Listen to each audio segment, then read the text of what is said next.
திண்டுக்கல் மாவட்டம் சவேரியார் பாளையம் அருகே காவல் உதவி ஆய்வாளரை அறிவாளால் வெட்டிய ரவுடியை போலீசார் சுட்டுப் பிடித்தனர். மேட்டுப்பட்டியைச் சேர்ந்த விக்னேஸ்வரன் என்பவர் மீது கொலை உட்பட 15க்கும் மேற்பட்ட வழக்குகள் நிலுவையில் உள்ளன. இவர் மேலும் ஒரு கொலை குற்றத்துக்கு தயாராகி வருவதாக போலீசாருக்கு ரகசிய தகவல் கிடைத்தது. அதன் பேரில் சவேரியார் பாளையம் அருகே பதுங்கியிருந்த விக்னேஸ்வரனிடம் போலீசார் விசாரிக்க சென்றனர். அப்போது போலீசாருடன் செல்ல மறுத்த அவர் மறைத்து வைத்திருந்த அறிவாளால் காவல் உதவி ஆய்வாளர் ஜான்சனை கையில் வெட்டினார்.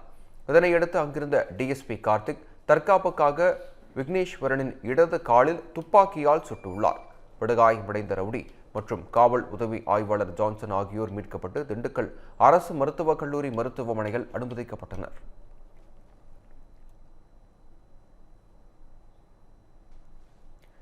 நெல்லையில் உள்ள செல்லப்பாண்டியன் மேம்பாலத்தில் போடப்பட்ட தார் சாலை 2 மாதங்களில் பெயர்ந்து வரத் தொடங்கியது.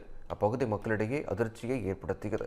சென்னை நெல்லை வண்ணாரப்பேட்டை பகுதியில் அமைந்துள்ள செல்லப்பாண்டியன் மேம்பாலத்தில் கடந்த 2 மாதங்களுக்கு முன் புதிய தார் சாலை அமைக்கும் பணி நடைபெற்றது. இந்த சூழலில் முறையாக சாலை பணிகள் மேற்கொள்ளப்படாததால் சாலை ஆங்காங்கே பெயர்ந்து பள்ளங்கள் ஏற்பட்டு உள்ளன. இதனால் அரசு நிர்வாகங்களால் தரமற்ற முறையில் தார் சாலை போடப்பட்டு உள்ளதா வாகன ஓட்டிகள் குற்றம் சாட்டினர். இதுகுறித்து தொடர் புகார்கள் எழுந்த நிலையில் சாலையை சீரமைக்கும் பணியில் நெடுஞ்சாலைத்துறையினர் ஈடுபட்டனர்.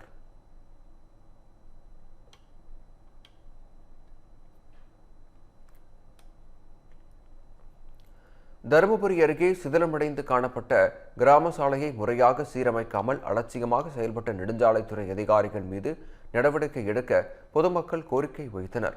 தருமபுரி மாவட்டம் காரிமங்கலம் அடுத்த முருக்கன்காட்டு கொட்டாய் கிராமத்தில் சுமார் 200க்கும் மேற்பட்ட குடும்பத்தினர் வசித்து வருகின்றனர். இந்த கிராமத்தில் இருந்து அனுமந்தபுரம் நெடுஞ்சாலை வரை செல்ல 3 கிலோமீட்டருக்கு தார் சாலை அமைக்கப்பட்டு உள்ளது. இந்த சாலை முழுவதுமாக சிதிலமடைந்து பல்வேறு இடங்களில் குண்டும் குழியுமாக காணப்படும் நிலையில் அப்பகுதி மக்கள் பல்வேறு சிரமங்களை எதிர்கொண்டு வருகின்றனர்.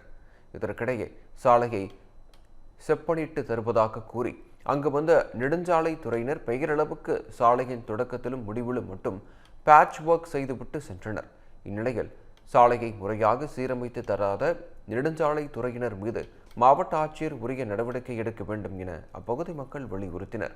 மேலும் தங்கள் கிராமத்திற்கு புதிய தார் சாலை அமைத்துக் கொடுக்க மாவட்ட நிர்வாகம் நடவடிக்கை எடுக்க கோரிக்கை வைத்தனர்.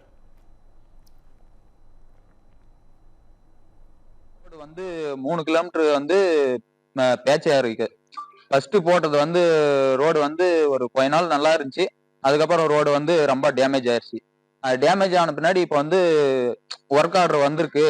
டேமேஜ் பேட்ச் ஒர்க் மட்டும் போடுறதுக்கு வந்து ஆர்டர் வந்திருக்குன்னு சொல்லிட்டு போட்டாங்க. முன்னாடி நாங்கள் போய் அடகட்டி கேட்டதுக்கு வந்து அவர் வந்து என்னன்னாரு, எங்க பேட்ச் ஒர்க் மட்டும் தான் வந்திருக்கு, முழுமையா ரோடு போட்டு கொடுங்க, ரொம்ப ரிஸ்கா இருக்கு, பால் வண்டி போக முடியல, ஸ்கூல் வண்டி போக முடியல.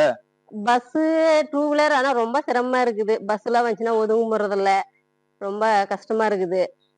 குழந்தைங்களாம் கூட்டு வரணும். கொஞ்சம் உங்களுக்கு இவ்வளவுதான் இருந்தது பண்ண, அதனால இவ்வளவுதான் போட முடிஞ்சு அப்படின்னு சொல்லிட்டு போயிட்டாங்க. இந்த பண்டிகை நாட்களை முன்னிட்டு வில்லா மனைகளை முன்பதிவு செய்து ஸ்டாம்ப் டியூட்டியில் 50% வரை தள்ளுபடி பெறுங்கள். Premium villa plots across Tamil Nadu from 4.5 lakhs to 3 crores. One Day G Square. For details call 8939750009.